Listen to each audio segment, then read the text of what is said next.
Hello everyone, मैं लक्ष्य और अर्पिता दीक्षित आप सभी को अपने यूट्यूब चैनल में स्वागत और अभिनंदन करती हूँ। दोस्तों, आज हम पढ़ने वाले हैं चैप्टर 3 में हम क्या पढ़ने वाले हैं? तो विवाह यानी मैरिज। तो टॉपिक स्टार्ट होने से पहले मैं चाहूंगी कि आप हमारे चैनल को सब्सक्राइब, लाइक तथा बेल आइकन दबाना ना भूलें और अपने दोस्तों के साथ इसे शेयर करें और अपना पॉजिटिव कमेंट दें ताकि हम आपके लिए रोज एक अच्छा नया वीडियो ला सकें। जो इंटर में पढ़ने वाले स्टूडेंट हैं वो ज्यादा घबराए नहीं। एग्जाम से पहले उनका सिलेबस एक बार, जो उनके मॉडल पेपर हैं, लगभग मेरे हिसाब से 3 मॉडल पेपर हैं, तो उसको यहाँ पे हल करवाया जाएगा, आपको समझाया जाएगा। तो चलिए, हमको क्या पढ़ना है? तो विवाह ये जो है बीए फर्स्ट ईयर और सेकेंड ईयर दोनों में भी है। तो आप लोग भी क्या कीजिए, तो नोट डाउन कीजिए और यहाँ से भी कवर कर सकते हैं, क्योंकि लॉकडाउन का अब छुट्टी होने वाला है। तो प्लीज आप लोग यहाँ से भी कवर कीजिए और अपना नोट बनाते रहिए। तो चलिए, हम जानते हैं कि हमें क्या क्या पढ़ना है। तो हमें पढ़ना है विवाह यानी मैरिज। विवाह के प्रकार भी पढ़ना है। देखिए, लुइस मेयर के अनुसार, WHR रिवर्स के अनुसार, बोगार्ट्स के अनुसार, जॉनसन के अनुसार और ग्लिन के अनुसार हम जानेंगे कि विवाह की उत्पत्ति कहाँ से हुई, विवाह किसे कहते हैं। तो देखिए, हम कह सकते हैं कि व्यक्ति की यौन संबंधी आवश्यकताओं ने क्या किया, जो व्यक्ति है उसकी यौन संबंधी आवश्यकताओं ने ही क्या किया, तो विवाह संस्था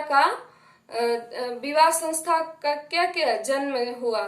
जो व्यक्ति का जो यौन संबंधी आवश्यकता है उसी की तृप्ति के लिए क्या हुआ, तो विवाह संस्था का जन्म हुआ। और विवाह संस्था का जन्म हुआ तो इससे किसका जन्म हुआ, परिवार और नातेदारी व्यवस्था की, यौन संबंधी की आवश्यकता को पूर्ति करने के लिए किसका जन्म हुआ, तो विवाह का।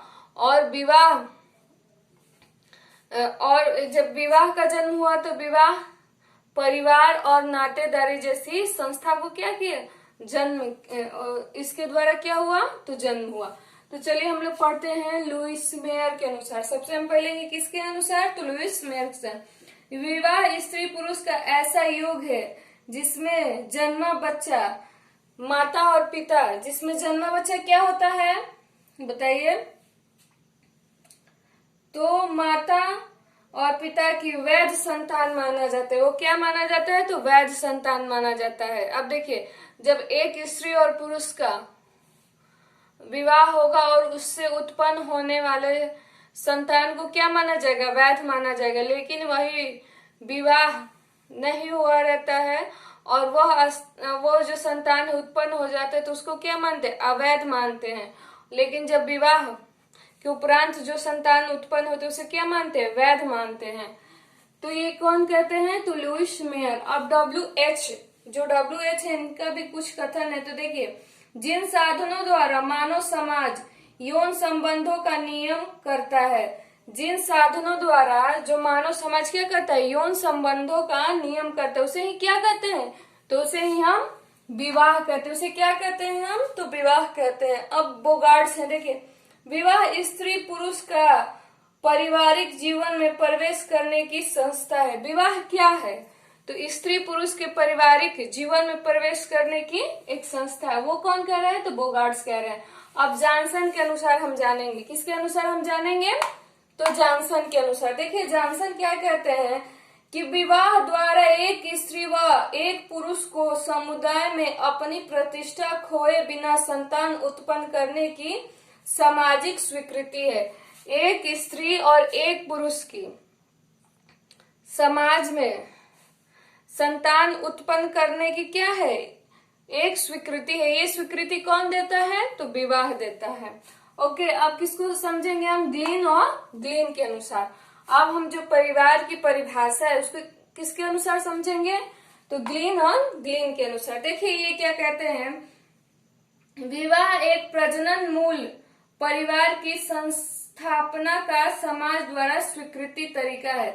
विवाह क्या है, तो एक प्रजनन परिवार की क्या है, संस्था का समाज द्वारा स्वीकृति है। परिवार की संस्थापना का क्या है?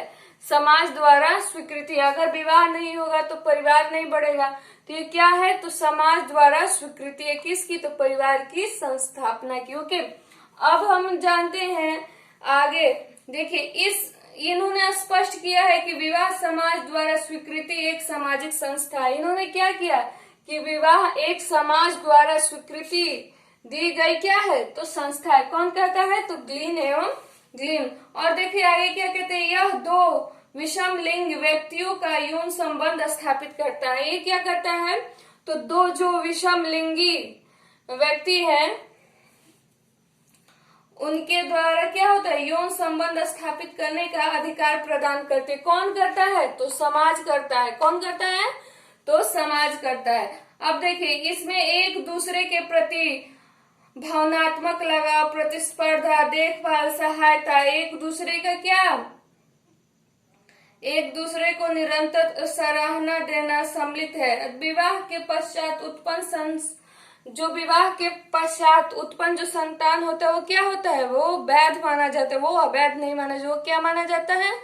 तो वो वैध माना जाता है। ओके, ये कौन कह रहा है? तो ग्लीन और गिल। और इन्होंने क्या किया है? तो ये जो एक उद्देश्य है इनका, मोरडार्क ने विश्व के 250 समाजों का अध्ययन करने के बाद, जो मॉडर्न है वो 250 समाजों का अध्ययन करने के बाद क्या कह रहे हैं कि वो विवाह के 3 उद्देश्य बताते हैं। कितने वो समाजों का अध्ययन किए थे? तो 250। कितने? तो 250 समाज का अध्ययन करने वाले कौन है? आपको बताए थे हम, मुरडार्क है। वो कौन से हैं? तो देखिए ऐसा इनका नाम है, मुरडार्क। ओके, ये क्या किए हैं? तो 250 समाजों का अध्ययन किए। समाजों का अध्ययन करने के उपरांत इन्होंने विवाह के 3 उद्देश्य बताए। विवाह के कितने उद्देश्य बताए हैं? तो विवाह के 3 उद्देश्य बताए हैं। विवाह के कितने उद्देश्य बताए हैं? तो 3। वो कौन कौन से हैं? तो देखिए, यौन, पहला क्या है? पहला देखिए यौन संतुष्टि। पहला क्या है? यौन संतुष्टि। दूसरा क्या है बताइए? दूसरा है आर्थिक सहयोग। दूसरा क्या है? तो आर्थिक सहयोग। और तीसरा क्या है आपका? देखिए तीसरा आपका है, बताइए, संतानों का सामाजिकरण एवं पालन पोषण। संतानों का क्या है? समाजीकरण और पालन पोषण। ये 3 प्रकार के जो विवाह के उद्देश्य बताए हैं, किसने बताया है? मुरडार्क ने। और ये इंपॉर्टेंट है, याद रखना। इन्होंने कितने समाज का अध्ययन किया था? तो 250 समाजों का अध्ययन करने के बाद इन्होंने क्या बताया? तो विवाह के 3 उद्देश्य बताए, जो मैंने अभी आपको बताया। फिर से एक बार बोल दे रही हूँ, यौन संतुष्टि, आर्थिक सहयोग, और तीसरा है संतानों का समाजीकरण एवं पालन पोषण। अब हम क्या पढ़ने वाले हैं? तो विवाह के प्रकार। अब हम क्या पढ़ेंगे? तो विवाह के प्रकार, टाइप ऑफ मैरिज। ओके, चलिए तो हम लोग देखते हैं। एक विवाह किसके अनुसार? मेलिनवस्की के अनुसार। किसके अनुसार? तो मेलिनवस्की के अनुसार। देखिए मेलिनवस्की भी मानते हैं कि एक विवाह ही क्या है? विवाह का सच्चा स्वरूप है। ये भी क्या मानते हैं कि एक विवाह ही क्या है? विवाह का सच्चा स्वरूप है। ये हमने आगे भी पढ़ा था। वर्तमान में एक विवाह को क्या कहा गया है? श्रेष्ठ विवाह। वर्तमान में एक विवाह को ही क्या कहा गया है? तो जो सबसे ऊपर ही जाए, एक ही बार में उसको क्या कह लीजिए? सर्वश्रेष्ठ। जो सर्वश्रेष्ठ विवाह है वो कौन सा विवाह है? तो एक विवाह को ही सर्वश्रेष्ठ विवाह माना गया है आज के समाज में। उसके बाद से आप लोग देख लीजिए क्या कह रहे हैं एक विवाह में, कि जो हमारा आप लोग को पढ़ाए थे हम, कि वर्तमान में हिंदू विवाह अधिनियम 1955, हिंदू विवाह अधिनियम 1955 क्या कहता है? एक स्त्री एक ही पुरुष से विवाह कर सकता है। वो अधिनियम कौन दे रहा है? कब दिया गया? तो 1955 में हिंदू विवाह अधिनियम 1955 में। अब देखिए इसमें स्त्रियों की प्रतिष्ठा में गुणवत्ता सुधार आया है। अधिकांश समाज में इस प्रकार का विवाह देखने को मिलता है।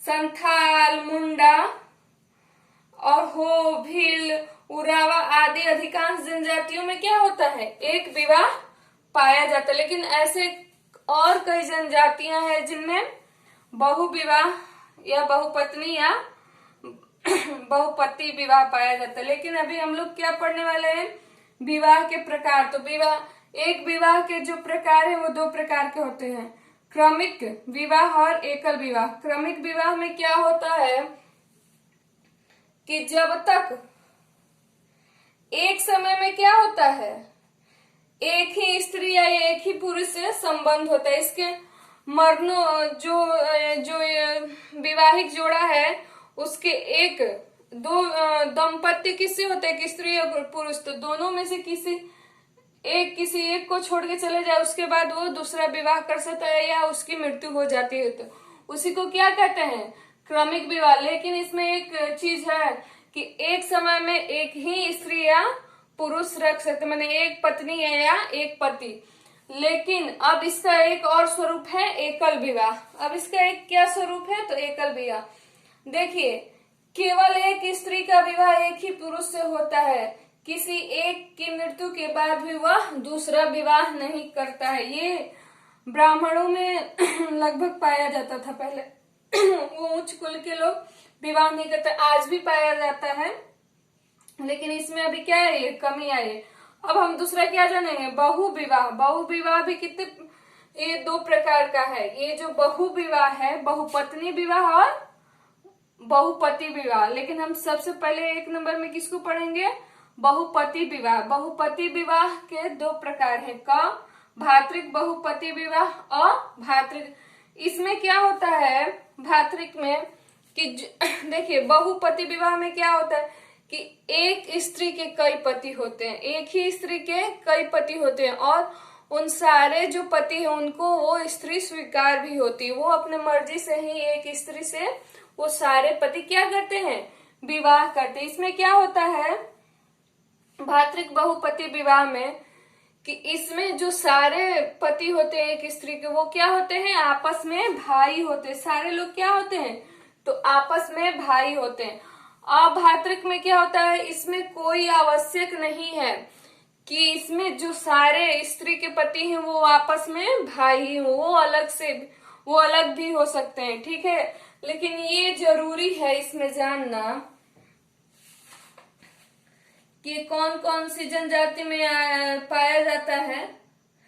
तो देखिए, भातृक ये कौन कौन से, खास टोडा व कोटा जनजाति में पाया जाता है। अभातृक टोडा और नायर, ये टोंडा और नायर में पाया जाता है। और ये किस में पाया जाता है भातृक, तो ये खस टोंडा एवं कोटा, खस टोंडा एवं किसमें बताइए, कोटा जनजाति में पाया जाता है। इसको हमने पहले परिवार वाले चैप्टर में कवर किया था। ओके, तो आज के लिए इतना ही गाइस, फिर मिलते हैं कल नए वीडियो में।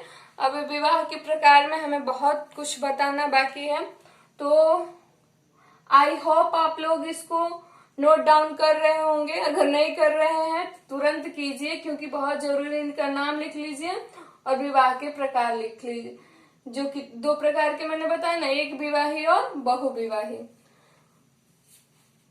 तो हम अब मिलेंगे कल दूसरे वीडियो में। हमको दीजिए इजाजत। जाने से पहले मैं कहना चाहूंगी कि आप हमारे चैनल को सब्सक्राइब, लाइक तथा बेल आइकन दबाना ना भूलें, और अपने दोस्तों के साथ प्लीज इसे शेयर करें और अपना पॉजिटिव कमेंट दें। जय हिंद एवरीवन, वंदे मातरम।